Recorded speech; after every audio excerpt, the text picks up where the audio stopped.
Hi friends, ఒక సబ్జెక్ట్కి ఒక యూట్యూబ్ ఛానల్ చూస్తున్నారా? అదేం అవసరం లేదు. మన చాగన శ్రీనివాస్ యూట్యూబ్ ఛానల్లో ఉద్యోగార్థులకు అవసరమయ్యే Telugu, English, maths, science, social, GK, psychology, personal ఎడ్యుకేషన్తో పాటు ఉద్యోగస్తులకు అవసరమయ్యే డిపార్ట్మెంట్ టెస్ట్ వీడియోలు కూడా లభిస్తాయి. All in one Chagana Srinivasulu. మరికెందుకు ఆలస్యము, వెంటనే సబ్స్క్రైబ్ చేసుకుని పక్కన బెల్ బటన్ దాకండి. వెంటనే మీకు వీడియోలు కనిపిస్తాయి.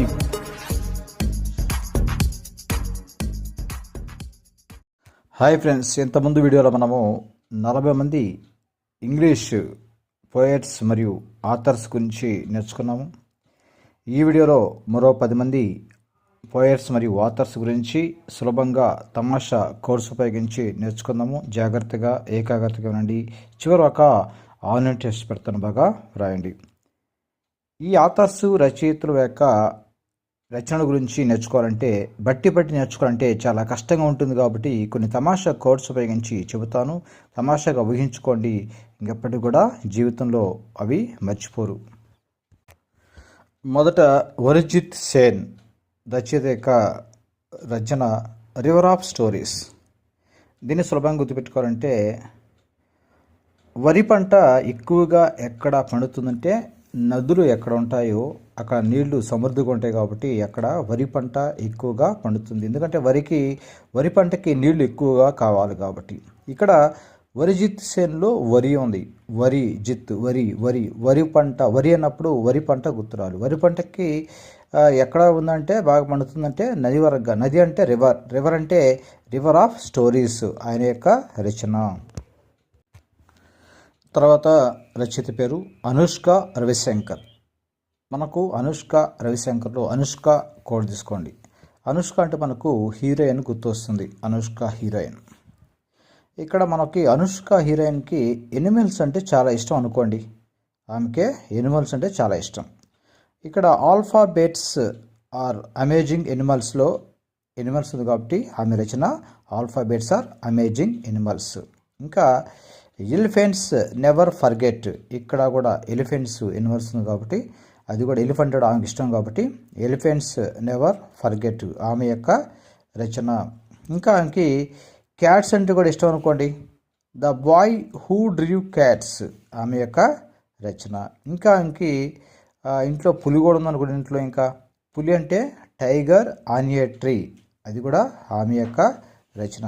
ఇంకా ఐ లైక్ క్యాట్స్, ఇది కూడా ఆమె యొక్క రచన. ఎందుకంటే ఇక్కడ క్యాట్స్ అనేది ఉంది కాబట్టి ఇక్కడ మనకు ఎనిమల్స్, ఎలిఫెంట్స్, తర్వాత క్యాట్స్, టైగర్ ఇవి వస్తే ఇవన్నీ కూడా అనుష్క రవిశంకర్ యొక్క రచనలను ఇక్కడ మనం సులభంగా గుర్తుపెట్టుకోండి. ఇంకా అనుష్క చూడడానికి చాలా అందమైన హీరోయిన్. ఆమె ఇంద్రధనుస్సు అంతా అందంగా ఉంటుంది, రెయిన్బో అంతా అందంగా ఉంటుంది. రెయిన్బో అంటే ఇంద్రధనుస్సు కదా, కాబట్టి ఇక్కడ డంక్ రెయిన్బో ఆమె యొక్క అనుష్క రవిశంకర్ యొక్క రచన. ఇంకా అనుష్క అందమైనది కాకుండా అందరినీ మర్యాదగా పిలుస్తుంది. ఎక్స్క్యూజ్ మీ అని పిలుస్తుంది. ఇక్కడ ఎక్స్క్యూజ్ మీ ఆమె యొక్క రచన. ఇంకా అనుష్క అంటే మనకు బాహుబలి సినిమా గుర్తొస్తుంది. బాహుబలి సినిమా ప్రభాస్ నటించాడు కదా, ఆ సినిమా గుర్తొస్తుంది. ఈ బాహుబలి సినిమా చూసిన ప్రపంచంలో జనాభా అంటే ఇతర దేశాల్లో ఇది సినిమా బాగా ఆడింది కాబట్టి ఆ సినిమా చూసి అందరూ ఇది ఇండియా సినిమానా, ఇండియా వాళ్ళు ఎంత గొప్ప తీస్తారు అనుకున్నారు. కాబట్టి ఈజ్ దిస్ ఇండియా ఆమె యొక్క రచన. ఈజ్ దిస్ ఇండియా అనే గ్రంథం కూడా ఆమె యొక్క రచన. ఇంకా ఆ బాహుబలి సినిమా మన మార్కెట్కున్న వాల్యూ తెలియజేసింది. మన ఇండియా యొక్క సినిమా యొక్క మార్కెట్ విలువని పెంచింది. ఇక్కడ మార్కెట్ అంటే టు మార్కెట్ ఆమె యొక్క రచన. ఇంకా ఆ సినిమాలో నటించిన ఈ అనుష్కకి ప్రభాస్కి మధ్య ప్రేమ నడుస్తుందని త్వరలో పెళ్లి చేసుకుంటారని కూడా రోమర్స్ వచ్చాయి. ఇక్కడ రోమర్ అంటే ద రోమర్ ఆమె యొక్క రచన. ఈ విధంగా మనకి అనుష్క రవిశంకర్ రచయిత పేరు ఇస్తే ఇక్కడ అనుష్కని కోడ్ తీసుకొని ఇక్కడ కీవర్డ్గా తీసుకొని ఈ అనుష్కకి సంబంధించి ఆమెకి ఎనిమల్స్ ఇష్టం, తర్వాత బాహుబలి సినిమా, ప్రభాస్, వీటి గురించి మనకు గుర్తుకు రావాలి. తర్వాత రచయిత పేరు ఆస్కార్ వైల్డ్. ఈయన యొక్క రచనలు సులభంగా గుర్తుపెట్టుకున్నాము. ఫస్ట్ గ్రంథం ఇతని యొక్క రచన the picture of Dorian Gray. ఇక్కడ ద పిక్చర్ కీవర్డ్ తీసుకుని పిక్చర్ అంటే మనం సినిమాను కూడా పిక్చర్ బాగుందా అంటాం అన్నమాట. ఇక్కడ కాబట్టి ఇక్కడ మనకు పిక్చర్ అంటే సినిమాలు తీసే వాళ్ళకి వాళ్ళు ఎవరైనా కావచ్చు, ఆ నటులు కావచ్చు, దర్శకులు కావచ్చు, వాళ్ళకి ఆస్కార్ అవార్డు అన్నిటికంటే ఏ అవార్డు ఇచ్చినా కూడా ఆస్కార్ అవార్డు కంటే పెద్ద అవార్డు ఇంక వాళ్ళకి ఉండదు. కాబట్టి ఆస్కార్ అవార్డు వస్తే చాలా హ్యాపీ. కాబట్టి the picture of Dorian grey అని వచ్చినప్పుడు పిక్చర్ అంటే సినిమా కాబట్టి సినిమాకి ఏ అవార్డు ముఖ్యమైనదంటే ఇక్కడ ఆస్కార్ అవార్డుని గుర్తుపెట్టుకున్నాను. ఆస్కార్ అంటే ఇక్కడ ఆస్కార్ వైల్డే రచయిత పేరు. ఇంకా the importance of being Earnest అంటే సినిమా తీసే వాళ్ళకి అతి ముఖ్యమైన అవార్డు, అన్నిటికంటే పెద్ద అవార్డు ఏదంటే ఆస్కార్ కాబట్టి అది ముఖ్యమైనది అంటే ఇంపార్టెంట్ ఉంది కాబట్టి ఇక్కడ ద ఇంపార్టెన్స్ ఆఫ్ బీయింగ్ ఎర్నెస్ట్లో ఇంపార్టెన్స్ ఉంది కాబట్టి the importance of being Earnest ఆయన యొక్క రచన. ఇంకా ఈ ఆస్కార్ అవార్డు అనేది చిన్న నటులకి ఎవరు, చిన్న దర్శకులకి ఎవరు, పెద్ద దిగ్గజాలకు బాగా పేరు మోసిన దిగ్గజాలకు ఇస్తారు. దిగ్గజం అంటే ఇక్కడ అర్థమైంది జీ అంటే కాబట్టి ద సెల్ఫిష్ జీ అంటూ ఆయన యొక్క రచన. ఇక్కడ ఈ ఆస్కార్ ఏ అవార్డులు ఇచ్చినా కూడా సంతోషం ఉండదు, కానీ ఈ ఆస్కార్ అవార్డు ఇస్తే ఆ సంతోషం చిన్న సంతోషం కాదు, వాళ్ళు రాజు అయినంత ఫీల్ అయిపోతారు. ఇక్కడ చాలా సంతోషంగా ఉంటారు కాబట్టి అక్కడ సంతోషం అంటే హ్యాపీ కాబట్టి ద హ్యాపీ ప్రిన్స్ ఆయన యొక్క రచన. ఈ విధంగా ఆస్కార్ అంటే మనకు ఆస్కార్ వైల్డే రచయిత పేరు వస్తే మనకి ఆస్కార్ అవార్డు గుర్తుకు రావాలి. తర్వాత రచయిత పేరు సమ్మర్సెట్ మాగమ్ అనే రచయిత. అతని యొక్క రచనలు సులభంగా గుర్తుపెట్టుకుందాం. ఇతను ఫ్రాన్స్ దేశానికి సంబంధించిన ఇతను రచయిత. అతని రచన మొదటిది ప్రిన్సెస్ సెప్టెంబర్. దీన్ని సులభంగా గుర్తుపెట్టుకుందాం. ఇక్కడ సమ్మర్సెట్ మాగంలో సమ్మర్సెట్ అంటే సమ్మర్ అని గుర్తుపెట్టుకోండి. సమ్మర్ అంటే ఎండాకాలం కదా. అంటే ఇక్కడ సెప్టెంబర్లో ఫస్ట్ లెటర్ ఎస్ ఉంది, సమ్మర్లో కూడా ఎస్ ఉంది ఇక్కడ. అంటే మనకైతే ఎండాకాలం వచ్చేది మే నెలలో వస్తే ఇక్కడ ఫ్రాన్స్లో ఎండాకాలం అనేది సెప్టెంబర్లో వస్తుంది అనుకోండి. అంటే ఇక్కడ సమ్మర్లో ఎస్ ఉంది, సెప్టెంబర్లో ఎస్ అని గుర్తుపెట్టుకున్నాను. సమ్మర్ వాళ్ళకి ఎప్పుడు వస్తుంది, సెప్టెంబర్లో వస్తుంది అనుకోండి. ఇంకా సమ్మర్ హాలిడేస్లో వస్తే మనకు చాలా హ్యాపీగా ఉంటుంది. ఎందుకంటే అదొక పండగ మనుషులకి, మనకి స్కూల్ పిల్లలకు కానీ మాకు టీచర్స్ కానీ చాలా పండగ, అది పెద్ద పండగ అనమాట. ఎందుకంటే హాలిడేస్ ఎక్కువ వస్తాయి కాబట్టి. ఇక్కడ రచన వచ్చేసి హ్యూమన్ ప్యాండేజ్. ఇక్కడ హ్యూమన్ అంటే మానవులు, అంటే మనలాంటి మనుషులకి, పాండేజ్లో పండగ అంటే అంటే పెద్ద పండగ. అంటే మనకి ఇక్కడ సెలవులు ఎక్కువ వస్తాయి కాబట్టి చాలా ఇష్టం సమ్మర్ కాబట్టి ఇక్కడ ఆయన పేరు సమ్మర్సెట్ మాగమ్ అని గుర్తుపెట్టుకోండి. ఇంకా పిల్లలకి స్కూల్లో టీచర్ల బెత్తాల దెబ్బలు తప్పిపోతాయి సమ్మర్లో. ఎందుకంటే స్కూల్ బాగోతే, తప్పులు చేయబోతే వాళ్ళకి దెబ్బలు ఇంకా తప్పిపోతాయి కాబట్టి సమ్మర్ హాలిడేస్ హ్యాపీగా ఆడుకుంటారు కాబట్టి ఇక్కడ లిజా ఆఫ్ లాంబెత్ అనుకోండి. అంటే బెత్త దెబ్బలు కూడా తప్పేది ఎప్పుడంటే సమ్మర్లో కాబట్టి సమ్మర్సెట్ మాగమ్ అని గుర్తుపెట్టుకోండి. ఇంకా ఈ సమ్మర్లో పిల్లలకి ఎప్పుడు సెల్ ఫోన్లు చూస్తూ ఆడుకుంటారు కాబట్టి అటువంటి పిల్లల కోసం మనం ఏం చేయాలంటే డ్రాయింగ్ పెయింట్ వేసుకుని చెప్పాలి వాళ్ళకి. ఇక్కడ పెయింటెడ్ అంటే ద పెయింటెడ్ వైల్డ్ ఆయన యొక్క రచన.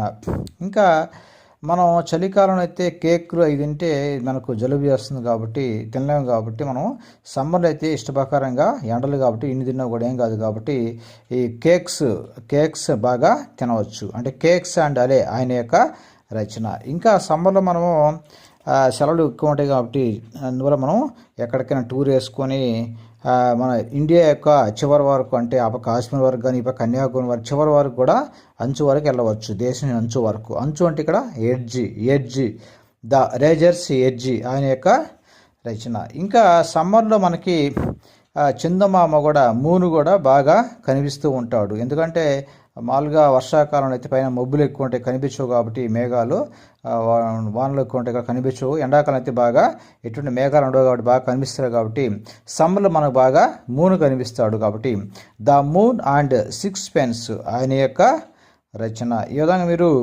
సమ్మర్సెట్ అన్నప్పుడు మనకి ఇక్కడ ఆయన పేరు వచ్చినప్పుడు సమ్మర్ అంటే ఎండాకాలం మనకు బాగా గుర్తుకు రావాలి. ఈ కోర్స్ మళ్ళీ ఒకసారి ఇంటి ఇంకా బాగా గుర్తుంటుంది.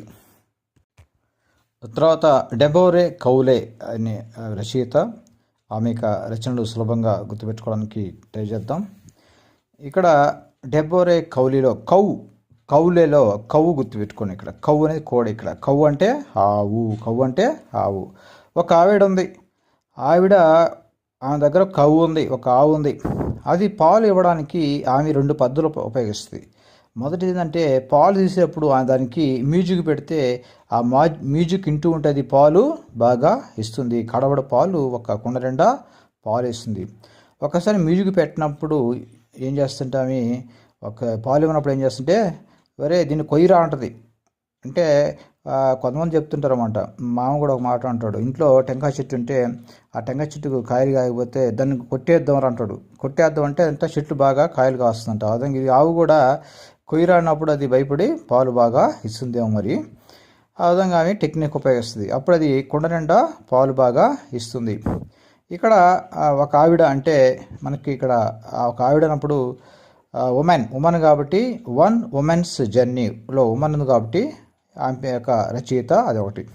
ఆమె ఏం చేస్తుంది, ఆమె దగ్గర ఏముంది, కవ్వు ఉంది. కవ్వు అంటే ఆవు. కవ్వు అంటే ఇక్కడ రచయిత పేరులో కౌలి ఉంది. డెబోరే కౌలి ఆమె పేరు. ఆమె పాలు బాగా ఇవ్వడానికి ఏం చేస్తుందంటే బాగా మ్యూజిక్ పెడుతుంది. మ్యూజిక్ పెడితే అది ఆవు బాగా పాలు ఇస్తుందంట ఒక పాట నిండా. అంటే sound of music, the sound of music ఆమె యొక్క రచన. అది పాట నిండా బాగా కుండ నిండా మనకి పాలు ఇస్తుంది కాబట్టి పాట్ అంటే ఇక్కడ ఏ పోర్ట్రైట్లో పోర్ట్ అంటే పాట్ అనుకోండి. ఇక్కడ అది ఆమె యొక్క రచన.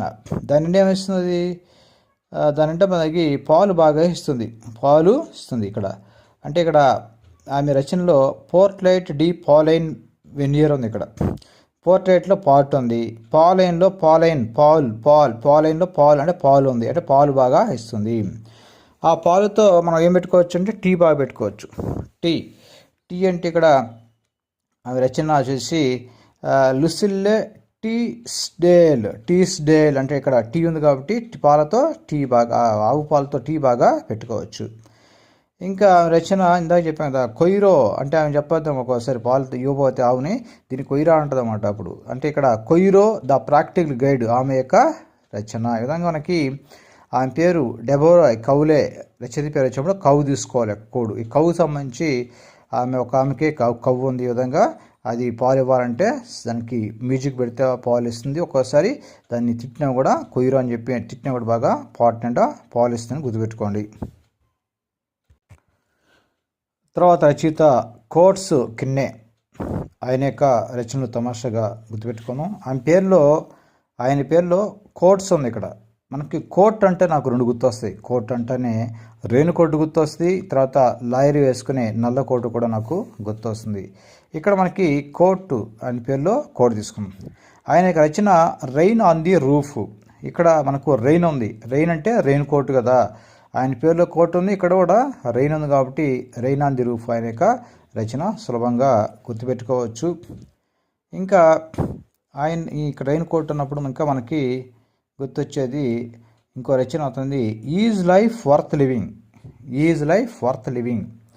అంటే ఈ కోట్ రెయిన్ కోట్ అనేది మిగతా బట్టల కంటే మనం ఏ బట్టలు వేసుకున్నవి వర్షంలో తడిసిపోతే తొందరగా పాడైపోతాయి, కానీ మనకు ఎక్కువ కాలం జీవించేది ఏదంటే రెయిన్ కోట్. ఎక్కువ రోజులు ఉంటుంది కాబట్టి ఎక్కువ సంవత్సరం అది జీవిస్తుందంటే అది పని వస్తుంది కాబట్టి ఇక్కడ ఈజ్ లైఫ్ వర్త్ లివింగ్ ఆయన యొక్క రచన. అంటే లైఫ్ అంటే ఈ కోట్ ఎక్కువ లైఫ్ వస్తుంది, మిగతా షర్ట్ల కంటే ఎక్కువ లైఫ్ ఇస్తుంది కాబట్టి ఈ కోట్ కింద గుర్తుపెట్టుకోండి. ఇంకా ఇంకో రచన వచ్చేసి ఇమ్మోర్టాలిటీ అంటే అర్థం ఏంటంటే అమరత్వం అంటే దీనికి మరణం లేదనమాట, మరణం అనేది లేదు. అంటే కోట్ కూడా రెయిన్ కోట్ కూడా వీలున్నంత వరకు అమరత్వం అనేది ఉంటుంది, అంటే అది చావు అనేది ఉండదు. అంటే మిగతా గుడ్ల కంటే ఎక్కువ రోజు వస్తుంది కాబట్టి దానికి అమరత్వం ఉంటుంది అనుకోండి, దానికి మరణం లేదనుకోండి. ఇక్కడ ఇమ్మోర్టాలిటీ ఆయన యొక్క రచన. ఇంకా అతను ఈ కోట్స్ కిన్నే అతను రచయితే కాకుండా లాయర్ కూడా ఆయన, నిజంగా అతను లాయర్ కూడా ఆయన. ఇంతకుముందు చెప్పా కదా, కోర్టు అంటే మనకు లాయర్ కోర్టుకు గుర్తులు అని చెప్పా. లాయర్ అనేవాడు ఎప్పుడు రకరకాల ఆలోచిస్తుంటాడు కాబట్టి కొత్త ఆలోచనతో ఐడియాల కోసం. అతని యొక్క రచన the thought and the word. Thought అంటే ఇక్కడ ఆలోచన కాబట్టి అతని యొక్క రచన the thought and the word ఐస్ ఆన్ ఆయన యొక్క రచన. ఇంకా అతని రచన ద మిస్గివింగ్ అంటే ఇక్కడ అపోహ అనుమానం అంటే అతను లాయర్ ప్రతిదాన్ని కూడా అనుమానంగా చూస్తూ అంటే ప్రతిది కూడా పరీక్షిస్తూ అతను రకరకాల అతను లాయర్ మాట్లాడాలి కాబట్టి అనుమానంగా ప్రతిదాన్ని కూడా చూస్తూ ఉంటాడు అతను. ద మిస్ గివింగ్ అంటే అనుమానం ఆయన యొక్క రచన. ఈ విధంగా మనకి అతని పేరు కోట్ స్కిన్నెర్ రచయిత పేరు వస్తే కోట్ ఉంది కాబట్టి మనకు కోట్ అంటే రెండు గుర్తు రావాలి, రెయిన్ కోట్ ఒకటి, లాయర్ కోటు మనకి బాగా గుర్తుకు రావాలి. తర్వాత రచయిత పేరు విలియం బట్లర్ యేట్స్. ఇక్కడ మనకు ఆయన పేరులో బట్లర్ తీసుకొని, బట్లర్ అంటే బట్టలు గుర్తుపెట్టుకోరండి, బట్టలు అంటే గుడ్డలు అంటే దుస్తులు. ఇక్కడ మనకి అతని రచయిత మొదటి రచన ద లేక్ ఐజిల్ ఆఫ్ ఇన్నిస్ఫ్రీ ఆయన యొక్క రచన. దీన్ని సులభంగా గుర్తుపెట్టుకోవాలంటే ఈ బట్టల్ని ఎక్కువగా చాకల వాళ్ళు ఎక్కడంటే ఇక్కడ మనకి ఎక్కడైనా వాగుల దగ్గర సరస్సుల దగ్గర ఉతుకుతారు కాబట్టి ఇక్కడ ఈ బట్టల్ని ఒక సరస్సు దగ్గర ఉతికారనుకోండి చాకల వాళ్ళు ఇక్కడ అంటే ఇక్కడ సరస్సు అంటే లేక్ ద లేక్ రచనలో లేక్ ఉంది కాబట్టి ద లేక్ ఈజ్ ఆఫ్ ఇన్నిస్ఫ్రీ ఆయన యొక్క రచన. ఆ సరస్సు దగ్గర అది బాగా బట్టలు ఉతికినప్పుడు ఆ బట్టలు ఎలా ఉంటాయంటే ఆ సరస్సు దగ్గర ఉతికితేవి తెల్లగా హంసలాగా తెల్లగా ఉంటాయి ఆ బట్టలు. అండ్ ఇక్కడ హంసలాగా తెల్లగా, హంస అంటే స్వాన్ కాబట్టి ఇక్కడ లేడా ఆన్ ది స్వాన్ ఆయన యొక్క రచన. ఇంకా అక్కడ ఆ సరస్సు పక్కన గుడ్డలు ఆరేస్తే ఆ గాలికి ఎంతో తొందరగా అవి ఆరిపోతాయి గుడ్డలు అనుకోండి. ఇక్కడ ఎయిర్ అంటే ఎయిర్ మ్యాన్ అంటే an Irish air man forces his death ఆయన యొక్క రచన, ఎయిర్ గాలి గుర్తుపెట్టుకుని ఇక్కడ. తర్వాత నెక్స్ట్ మనకి ఇంకో రచన among school children sailing in Byzantium అంటే ఇక్కడ స్కూల్ చిల్డ్రన్ కీవర్డ్ తీసుకోండి. అంటే స్కూల్ చిల్డ్రన్ బట్టలన్నీ కూడా అన్ని యూనిఫామ్ లాగా ఒకే విధంగా ఉంటాయి గుర్తుపెట్టుకుని ఇక్కడ మనకు బట్టలు కాబట్టి బట్టలు యూనిఫామ్ ఒకే విధంగా అందరూ డ్రెస్లు ఎవరికంటే స్కూల్ చిల్డ్రన్ కాబట్టి ఇక్కడ ఆయన రచన గుర్తుపెట్టుకోండి. ఇంకా మనం బట్టల షాప్కి వెళ్తే మనం అబ్బాయిల బట్టల కంటే ఎక్కువగా మనకు ఖర్చు అయ్యేది ఎవరికంటే కూతుళ్ళు అంటే వాళ్ళకి చాలా ఖర్చు అవుతుంది బట్టలు. అంటే ఇక్కడ అమ్మాయిలకి చిన్న పిల్లలకి చాలా మనకి పెద్దవాళ్ళకంటే చిన్నపిల్లలకి ఎక్కువగా ఖర్చు అవుతుంది. దానికోసం మనం దొంగతనం చేయాలి. డబ్బులు ఎంత అంటే చాలా డబ్బు ఖర్చు అవుతుంది కాబట్టి పండుగ వస్తే ఆ డబ్బుల కోసం దొంగతనం చేయాల్సి వస్తుంది. ద స్టోలన్ చైల్డ్ స్టోల్ అంటే దొంగతనం, చైల్డ్ అంటే బిడ్డ అంటే బిడ్డలకి ఎక్కువ మనకి పిల్లలకి ఎక్కువగా ఖర్చు అవుతుంది బట్టలు కాబట్టి ద స్టోలన్ చైల్డ్. ముఖ్యంగా ఎవరికంటే అబ్బాయిల కంటే అమ్మాయిలకి కూతురికి ఎక్కువ ఖర్చు అవుతుంది బట్టలు ఖర్చు అవుతుంది కాబట్టి ఇక్కడ మనకి a prayer for my daughter ఆయన యొక్క రచన. ఈ విధంగా విలియం బట్లర్ యేట్స్లో బట్లర్ అంటే బట్టలు అంటే దుస్తులని బాగా మనం గుర్తుపెట్టుకోండి. తర్వాత రచయిత పేరు పోబే క్యారీ. ఇక్కడ పోబే క్యారీ దీని సమాచార కూడా ఉపయోగించడం. ఒక లెజెండ్ ఉన్నాడు, ఒక ఆయన లెజెండ్. ఆ లెజెండ్ గొప్ప ఆయన ఒక ఆయన ఉన్నాడు అంటే a legend of the north land ఆయన యొక్క రచన. ఇక్కడ మనకు ఒక లెజెండ్ ఉన్నాడు, ఆయనకి ఒక భార్య, ఒక లవ్లీ ఉమెన్, అతను ఒక భార్య ఉంది. అతను బయట లెజెండ్ అయినా కూడా ఇంట్లో ఆయన్ని ఎక్కువ తిడుతుంటుంది అన్నమాట. ఏమంటే పోబే అని తిడుతుంటుంది అన్నమాట. ఇక్కడ ఆయన యొక్క లవ్లీ ఉమెన్ అంటే ఆయన రచన పేరు వెన్ లవ్లీ ఉమెన్, అది ఆమె యొక్క రచన వెన్ లవ్లీ ఉమెన్. ఆమె ఇంట్లో తిడుతూ ఉంటుంది ఇప్పుడు ఆయన్ని. అంటే ఇక్కడ హోమ్ అంటే ఇక్కడ నియర్ బై హోమ్ ఆమె యొక్క రచన. ఆ హోమ్లో ఆమె ఎక్కువగా ఏం తిడుతుంది అతన్ని పోబే అని తిడుతుంది అన్నమాట. పోబే అంటే ఇక్కడ పోబే క్యారీ ఆమె పేరు. ఇక్కడ పోబే అనేది ఆమె యొక్క పేరు. ఉదాహరణకి ఒకరోజు క్రిస్మస్ రోజు ఆయన్ని తిట్టిందన్నమాట, పోబే అని తిట్టింది. ఇంకా రకరకాలు తిడుతుంది. అయితే క్రిస్మస్ రోజు ఏం తిట్టిందంటే పోబే అని తిట్టిందన్నమాట. అది లీక్ అయిపోయి అందరికీ బయట వారికి తెలిసిపోయింది. ఇక్కడ అంటే సపోజ్ అంటే ఆమె యొక్క రచన.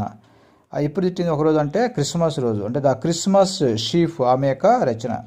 అది ఏం తిట్టింది? పోబే అని తిట్టింది. పోబే అంటే ఆమె పేరులో పోబే క్యారీలో ఆమె పేరు ఉంది కాబట్టి ఆమె పేరు పోబే క్యారీ. అది బయటకు లీక్ అయిపోయింది, అందరికి తెలిసిపోయింది. లీక్ అంటే ఇక్కడ ఏ లీక్ ఇన్ ది డైక్ ఆమె యొక్క రచన. ఈ విధంగా పోబే క్యారీ అన్నప్పుడు పోబే అని ఒక ఆవిడ లెజెండ్ని తిడుతుంటుంది కాబట్టి ఇక్కడ మనకు ఈ విధంగా గుర్తుపెట్టుకోండి. తర్వాత గివ్ పటేల్ రచయిత యొక్క రచన తమాషా గుర్తుపెట్టుకుందాం. ఒక బాంబే సెంట్రల్ అంటే ఒక బాంబేలో సెంట్రల్ మధ్యలో ఒక చెట్టు కింద ఒక పొట్టేలని, తెలుసు కదా పొట్టేలంటే జంతువు ఉంది కదా, గొర్రె పొట్టేలు అంటారు కదా, ఆ పొట్టేలని ఎవరో చంపేశారనమాట. ఇక్కడ పొట్టేలంటే ఇక్కడ గివ్ పటేల్ పటేల్ అని పొట్టేలు అనుకోండి, ఆయన పేరు గివ్ పటేల్. దాన్ని ఎక్కడ చంపారంటే బాంబే మధ్యలో, నగరం మధ్యలో రాత్రి బాంబే మధ్యలో ఒక చెట్టు కింద చంపేశారు. ఇక్కడ అంటే ఇక్కడ బాంబే అన్నప్పుడు ఇక్కడ ఫ్రమ్ బాంబే సెంట్రల్ ఆయన యొక్క రచన. ఎక్కడ ఒక చెట్టు దగ్గర చంపేశారు అంటే ఆన్ కిల్లింగ్ ఏ ట్రీ చంపేశారు ట్రీ దగ్గర, అది ఆయన యొక్క రచన. దాన్ని చంపేశారు అంటే చచ్చిపోయింది, అది డెత్ అని సరిపోయింది అంటే ఓల్డ్ మ్యాన్స్ డెత్ అనే యొక్క రచన. అది ఆ పొట్టేలు కూడా ముసలిది పాపం, అది ఓల్డ్ క్రోన్ ఆయన యొక్క రచన. అది చనిపోయిన తర్వాత చంపేసి వెళ్ళిపోయారు ఎవరో, దాన్ని చంపేసి వెళ్ళిపోయిన తర్వాత దాన్ని ఎవరు చంపారో కనుక్కోవాలి కదా. ఇంకా పోలీసులు వచ్చారన్నమాట, వచ్చేసి డిటెక్టివ్స్ పోలీసులు అందరూ వచ్చేసి దాన్ని ఎవరు చంపారు కనుక్కొని వాళ్ళని శిక్షించాలి కదా. అప్పుడు ఏం చేయారంటే ఆ పోలీసులు అందరూ చేసి దాన్ని ఫస్ట్ పోస్ట్ మార్టం చేశారు, ఎవరు చంపారని చెప్పి. పోస్ట్ మార్టం అతని యొక్క రచన. ఇంకా దాన్ని వేలుముద్దులు అంటే పొట్టెల దగ్గర ఉన్న వేలుముద్దులు సేకరించారన్నమాట, ఫోరెన్సిక్ ల్యాబ్కి పంపించారన్నమాట ఎవరో కనుక్కోవడానికి. ఇక్కడ ఫోరెన్సిక్ మిషన్ ఆయన యొక్క రచన. వేలుముద్దులు పంపించి చూస్తే అవి ఆ చెట్టు మీద ఉన్న ఉడతల యొక్క వేలుముద్దులుగా గుర్తించారు. అంటే ఇక్కడ ఆ చెట్టు మీద ఉన్న ఉడతలు అంటే ఇక్కడ స్క్వేరల్స్ ఇన్ వాషింగ్టన్ ఆయన యొక్క రచన. ఈ విధంగా మనకి గివ్ పటేల్ రచయిత పేరు వస్తే, పటేల్ అంటే పొట్టేలు అనుకోండి, పొట్టేల్ని విధంగా బాంబేలో ఒక చెట్టు కింద చంపేశారు. ఈ విధంగా తమాషాగా గుర్తుపెట్టుకోండి. తర్వాత రచయిత పేరు ముల్క్ రాజు ఆనంద్, ఆయన యొక్క రచన సులభంగా గుర్తుపెట్టుకుంది. ఇక్కడ మొదటిది ద లాస్ట్ చైల్డ్ అంటే బిడ్డను కోల్పోయారు అన్నమాట. ఇక్కడ లాస్ట్ అంటే పోగొట్టుకోవడం, చైల్డ్ బిడ్డను కోల్పోతే అసలు ఆనందం ఉంటుందా? ఆనందము మనకి నీళ్ళలో మునిగిపోయినట్టే. ఇక్కడ మొలకరాజు ఆనందం, మొలకేయడం అంటే మునిగిపోవడం. ఆనందం అనేది మునిగిపోయింది అంటే ఆనందం పోయిందనమాట. ఇక్కడ మొలకరాజు ఆనందం అంటే ఆనందం పోయింది అంటే లాస్ట్ చైల్డ్ బిడ్డను పోగొట్టుకున్నప్పుడు ఆనందం పోగొట్టుకున్నాడు. ఇంకా కూలి ఆయన యొక్క రచన. కూలి వాళ్ళకి ఇప్పుడు కూలి పనికి పోతే, ఇప్పుడు డబ్బున్నవాడు కోటేశ్వరుడు అవుతున్నాడు, కానీ కూలి వాడికి 3 పూటలుగా తినలేకపోతున్నాడు. అతనికి ఆనందం అనేది లేదు. ఇక్కడ కూలి అన్నప్పుడు మనకి కూలివాడికి ఆనందం లేదు కాబట్టి ఇక్కడ కూడా మొలకరాజు ఆనందం గుర్తుకు రావాలి కూలి. తర్వాత ఇంకోటి అన్టచబుల్ అంటే అంటరానితనం. ఎవరైనా ఇప్పటికి కూడా కొన్ని చోట్ల అన్టచబిలిటీ అంటే అంటరానితనం ఉంది, అక్కడ వాళ్ళని ముట్టుకుంటే ఏదో అయినట్టు బాధపడుతుంటారు అన్నమాట. ఆ విధంగా అన్టచబుల్ అన్నప్పుడు ఎవరికైనా వాళ్ళకి చాలా బాధ కలుగుతుంది. ఇక్కడ ఆనందం పోతుంది ఆ మాట అంటే.